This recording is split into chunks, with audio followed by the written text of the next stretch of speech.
नमस्कार, मी गौरी अनिल सावजी तडका नागपूरमध्ये तुम्हा सर्वांचं खूप खूप मनापासून स्वागत। आज आपण करणार आहोत मेथीची भाजी। खूप कमीत कमी साहित्यात आपण ही भाजी करणार आहोत। तर चला सुरुवात करूया। तर इथे मी गॅस लावून घेतलेला आहे। कढई बऱ्यापैकी गरम झालेली आहे। तर आधी घालूया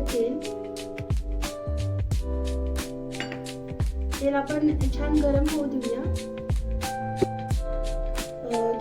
तेल गरम झालेलं आहे। आता आपण घालूया लसूण, जिरं, मोहरी तुम्ही तुमच्या आवडीनुसार घालू शकता, पण मी फोडणीला लसणाचा फ्लेवर आला पाहिजे भाजीला म्हणून आधी लसूणच घालते आणि नंतर मिरची आणि लसूण छान होऊ देऊया 2 मिनिटं। तर इथे लसूण झालेलं आहे, मिरचीही झालेली आहे। ही भाजी आहे मेथीची भाजी। मी स्वच्छ धुवून त्याला पाणी निसळण्यासाठी चाळणीत ठेवलेली आहे। आता आपण घालूया हळद, परतून घेऊया आणि लगेच काय घालायची, भाजी घालायची।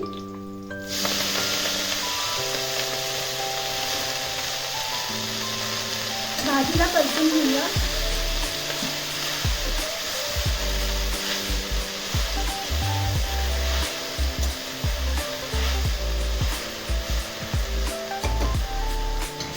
चवीपुरतं मीठ,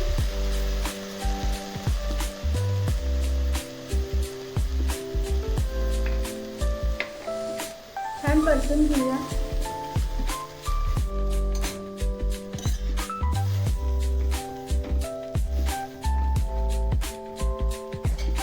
आणि झाकण ठेवूया आणि 5 मिनिटांनी याला पाहूया।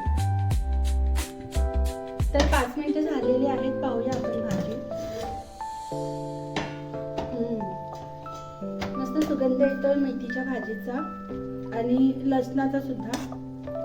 तर इथे अजून थोडी फक्त 2 मिनिटं शिजू द्यावी लागेल आपल्याला ही भाजी। पाणी आटू द्यायचं नाही आहे, पाणी तसंच राहू द्यायचं आहे। पुन्हा आपण ही भाजी 2 मिनिटं शिजू देऊया। तर 2 मिनिटं झालेली आहे, पाहूया आपण। गॅस मीडियमच ठेवायचा, खूप हाय पण नाही आणि खूप लो पण नाही, मीडियम ठेवायचा। तर ही भाजी आपली शिजलेली आहे आणि पाणी पण आहे, एवढं पाणी तर लागतंच भाजीला, कारण आपण यात बेसन ॲड करणार आहोत। हे बेसन आहे माझ्याकडे, थोडंसं बेसन वरून ॲड करायचं, जास्त नाही, थोडं। आता याला मिक्स करायचं। खूप छान लागते ही भाजी। ही भाजी तुम्ही भाकरीसोबत, पोळीसोबत किंवा पराठ्यांसोबतही खाऊ शकता। बस आता या भाजीला आपण फक्त 5 मिनिटं शिजवणार आहोत, कारण बेसन टाकलेलं आहे आपण। तर बेसन 5 मिनिटात ही भाजी रेडी होऊन जाईल, बेसनही 5 मिनिटात शिजून जाईल। तर आपण परत ही भाजी झाकून ठेवूया।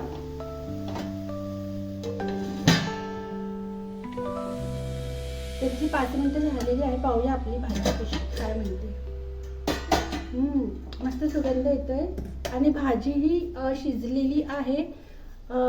बेसन म्हणजे चण्याच्या डाळीचं बेसन वापरलेलं आहे मी। चण्याच्या डाळीचंच बेसन वापरायचं, म्हणजे त्याची चव खूप छान येते।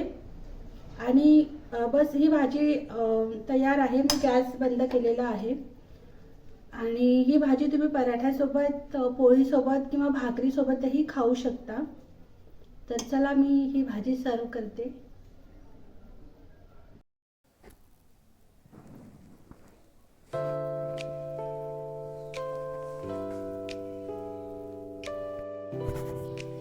तर इथे मेथीची भाजी तयार आहे। खूप कमीत कमी साहित्यात ही भाजी आपण केलेली आहे आणि 10 मिनिटंही लागत नाही या भाजीला आणि खूप झटपट होते आणि कमीत कमी साहित्यात बनवलेली आहे, तरी चवीत काहीही फरक पडत नाही।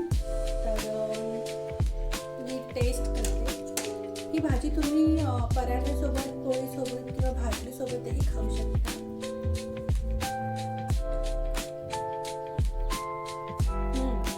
खूप छान झालेली आहे। तर एका नव्या भाजीच्या